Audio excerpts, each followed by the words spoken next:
Hello tout le monde!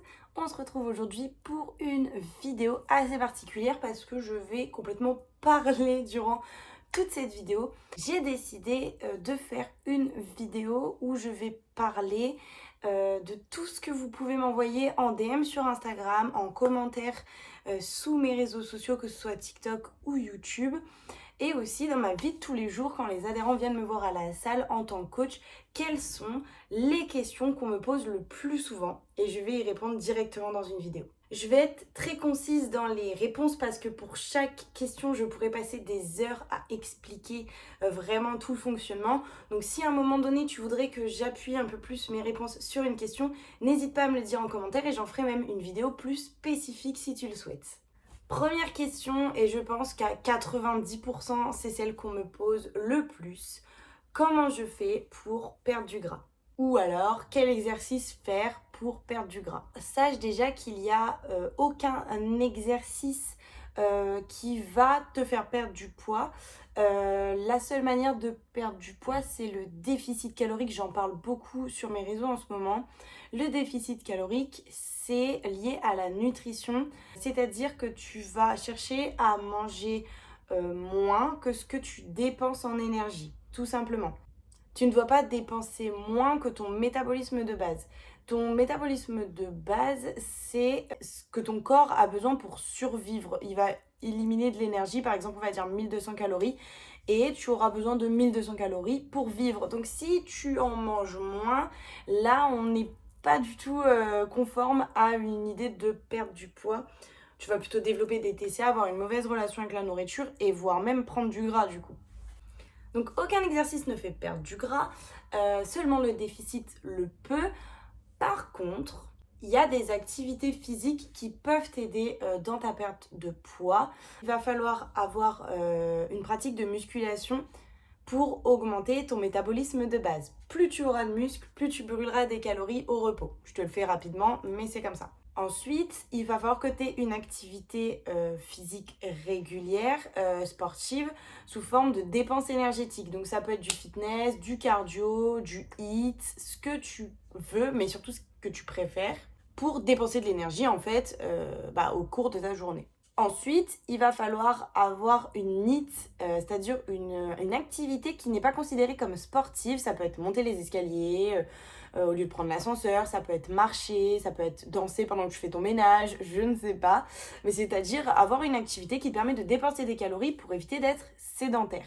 À ce moment-là, il va falloir chercher à avoir une activité physique régulière et ça sera plus facile pour toi d'être en déficit calorique. Ensuite, j'aimerais perdre du gras du ventre. Qu'est-ce que je dois faire? Alors ça c'est une question qu'on me pose souvent et ça peut être du ventre, ça peut être j'aimerais m'affiner mes cuisses, j'aimerais enlever le gras qui pendouille ici, enfin voilà. On ne peut pas cibler une perte de gras, ce n'est pas possible. Nous les coachs, on n'a pas une baguette magique qui fait un lacala boum boum et non tu n'as plus le gras à cet endroit, ce n'est pas possible. Ça ne marche pas comme ça. Tout comme la phrase oui mais t'inquiète, j'arrête le sport donc mon gras va se transformer en muscle. Mon muscle se transforme en gras, ça c'est non, c'est pas vrai. Ça marche pas comme ça, le corps n'est pas aussi bien fait malheureusement. Ça marche pas vraiment comme ça. Cependant, on peut chercher à venir cibler une zone à tonifier, ça c'est possible. Donc faut bien faire la différence entre venir muscler une zone ou chercher à perdre du gras en général. On n'ordonne pas à son corps de perdre du gras dans une zone spécifique.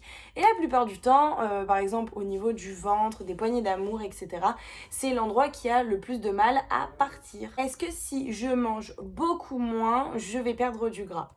Alors là, je vais dire oui et non.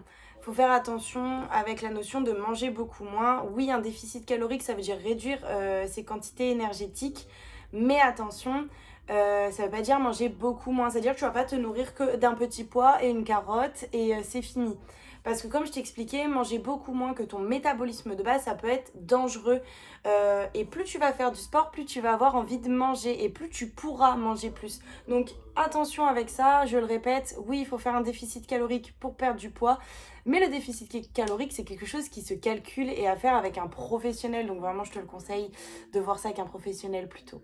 Je ne veux pas faire de muscu car je ne souhaite pas prendre et grossir mes muscles. Qu'est-ce que je peux faire à la place? Alors déjà, on va détruire le mythe de la musculation. Alors moi, ça m'arrive tout le temps à la salle, des filles qui viennent me voir qui disent « Mais non, je vais pas faire de la muscu parce qu'après, je vais ressembler à Hulk, à un Golgoth qui arrivera plus à passer les portes. » Et moi, j'arrive et je dis « Ben moi, je fais de la musculation et j'ai des bras tout petits et j'arrive pas à prendre en masse. » Non, il faut bien se rendre compte que pour une fille, déjà dans un premier temps, c'est très compliqué de prendre en masse musculaire.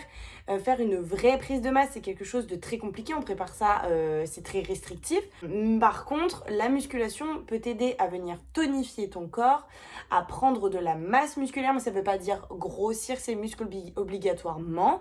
Ça veut dire avoir du muscle. Parce que la plupart du temps, quand vous débutez, vous avez peut-être pas de muscles et en tout cas pas beaucoup.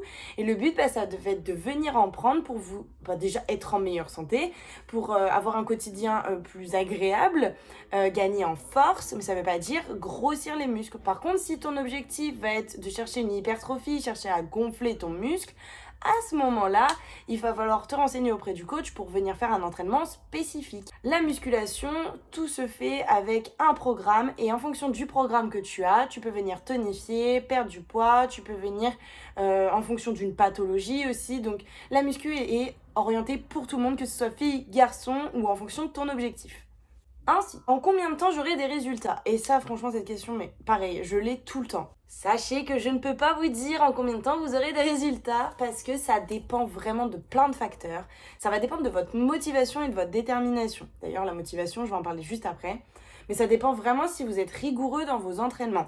Ça va dépendre aussi du programme que vous avez, s'il est bien construit, parce qu'à ce moment-là, si c'est vous qui l'avez fait à la Wall Again au Beast to Fly, vous n'allez peut-être pas avancer autant que vous le souhaitez. Ça va dépendre de ce que vous faites à côté, c'est-à-dire que oui, tu peux aller à la salle 2 ou 3 fois par semaine, mais si tu manges pas comme il faut, si tu dors pas assez, que t'as pas assez de récupération ou quoi que ce soit, ça peut venir fausser. Après, ça va dépendre de ton niveau. Il faut savoir que quand on est débutant, que ce soit pour une perte de poids ou pour prendre du muscle ou pour un objectif tout autre, dès que tu es débutant, c'est beaucoup plus facile parce que ton corps n'est pas habitué, donc là, waouh. Et du coup, c'est pour ça qu'au tout début, on perd beaucoup de poids.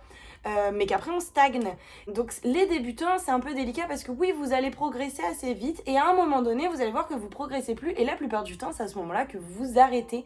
Alors que non, il faut persévérer, peut-être changer quelque chose dans votre programme ou dans votre nourriture et à ce moment-là, vous orienter vers un professionnel va vous aider. Donc en soi, pour les résultats, je peux pas vous donner d'indicateurs comme ça, vous dire ouais, en 2, quand tu vois, fais cette vidéo et en 6 jours, tu auras des abdominaux.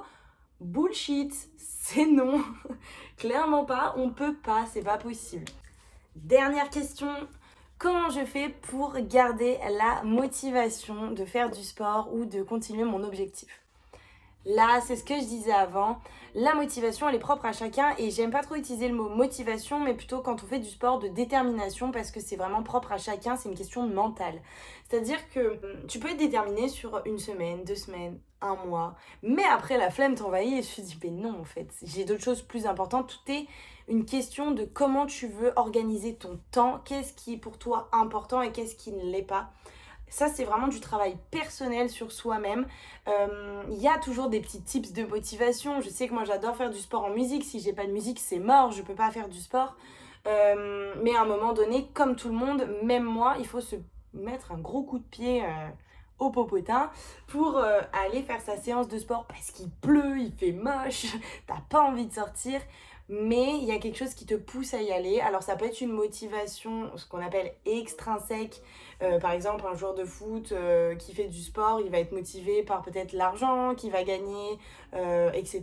Mais tu peux avoir une motivation intrinsèque qui dépend que de toi et c'est la meilleure. Donc franchement, donne-toi un objectif, prends un cahier comme moi, tu notes tes séances, tu notes ton objectif et tu t'y tiens et tu verras que tu vas avancer.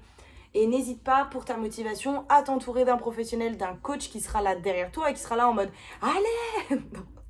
j'abuse, mais qui sera là pour te motiver, te donner déjà aussi des programmes qui seront adaptés à toi, des choses que tu aimes, que tu auras peut-être envie de faire ou non, mais qui sera là pour t'accompagner. Et ça, c'est une motivation très importante d'avoir quelqu'un avec qui partager ton envie d'avancer, tout simplement, que ce soit un ami ou un coach. Voilà tout le monde, j'espère que cette vidéo vous aura plu. N'hésitez pas à me le dire en commentaire ou à me dire quel sujet vous aimeriez que j'aborde un peu plus, parce que tout ce qui est perte de poids, etc., il y a tellement de choses à dire qu'avec grand plaisir je ferai une vidéo.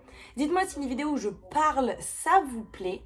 Et n'hésitez pas à me suivre sur mes réseaux sociaux, que ce soit Instagram ou TikTok, où je donne aussi pas mal de conseils sous mes posts ou sous mes vidéos concernant tous les sujets que je viens d'aborder. Donc je vous souhaite à tous une très bonne journée et surtout à bientôt.